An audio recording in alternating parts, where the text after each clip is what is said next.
जानवी राघव के ऑफिस में ही काम करती थी। धीरे धीरे राघव जानवी को पसंद करने लगता है। लगभग 1 महीने से जानवी यहाँ काम कर रही थी, पर राघव उसके अतीत के बारे में कुछ नहीं जानता था। एक दिन ऑफिस में लेट हो जाने से राघव जानवी को घर तक छोड़ता है। राघव सर, आप अंदर नहीं आएंगे? आज लेट हो रहा है, कभी और। जानवी के आग्रह करने पर राघव पहली बार घर के अंदर जाता है।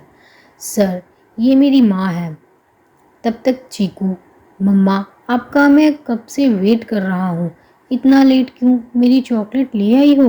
बाप रे, एक साथ कितने सवाल। ये लो अपनी chocolate. Thank you mamma. Raghav sir, ये मेरा बेटा है चीकू। अंकल को नमस्ते कहो। नमस्ते अंकल। नमस्ते बेटा। तुम लोग बातें करो, तब तक मैं चाय लाती हूँ। नहीं आंटी, चाय कभी और पी लूँगा, अभी मैं चलता हूँ, लेट हो रहा है, कहकर राघव निकल गया। रास्ते भर यही सोच रहा था कि जानवी ने कभी क्यों बताया नहीं कि उसका एक बेटा भी है।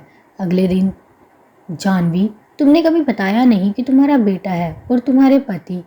सर, 2 साल पहले रजत एक कार दुर्घटना में हम सबका साथ छोड़कर हमेशा के लिए चले गए।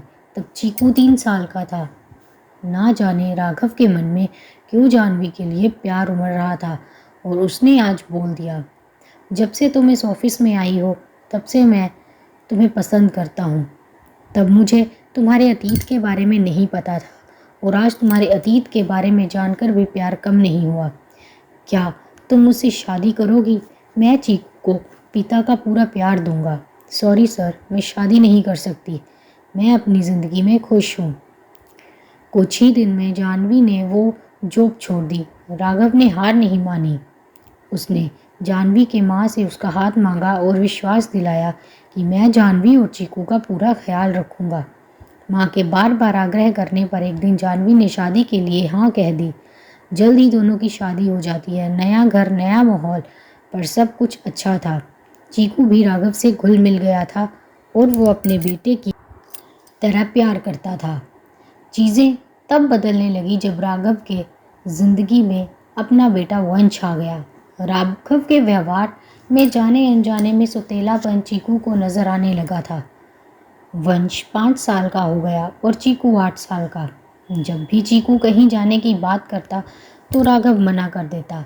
वही वंश के कहने पर मान जाता तो चीकू के दिमाग में यही रहता कि पापा मुझे प्यार नहीं करते। जब भी उदास होता तो वो बगल में रहने वाले गोलू के घर जाता। गोलू उसका क्लासमेट था। उसकी माँ पूछती तो वो बताता तो हमेशा कहती कि तुम सौतेले हो इसलिए तुम्हारे पापा ऐसा व्यवहार करते हैं। चीकू गुमसुम रहने लगा। राघव के व्यवहार में उसे अपने लिए प्यार नज़र ही नहीं आता। एक दिन जानवी चीकू को गोद में लेकर दुलार करने लगी और पूछा, बेटा कोई बात है क्या? तुम इतने गुमसुम क्यों रहते हो? पहले तो चीकू कुछ नहीं बताया, लेकिन बार बार पूछने पर बताया कि पापा मुझसे प्यार नहीं करते ना। मैं उनका सौतेला बेटा हूँ, इसलिए वो मेरी बात नहीं मानते और वंश की बात मान जाते। 8 साल के बेटे के मुंह से ऐसा सवाल सुनकर स्तब्ध रह गई। आपसे किसने कहा? वो सीमा आंटी कहती हैं। नहीं बेटा, आप पापा के समझदार बेटे हो और वंश आपका छोटा भाई। वो ना समझ है जो जिद में रोने लगता है, इसलिए पापा को उसकी बात मान लेते हैं, जैसे तुम मान जाते हो। कल तुम्हारे खिलौने के लिए वंश रो रहा था और तुमने ना चाहते हुए दिया।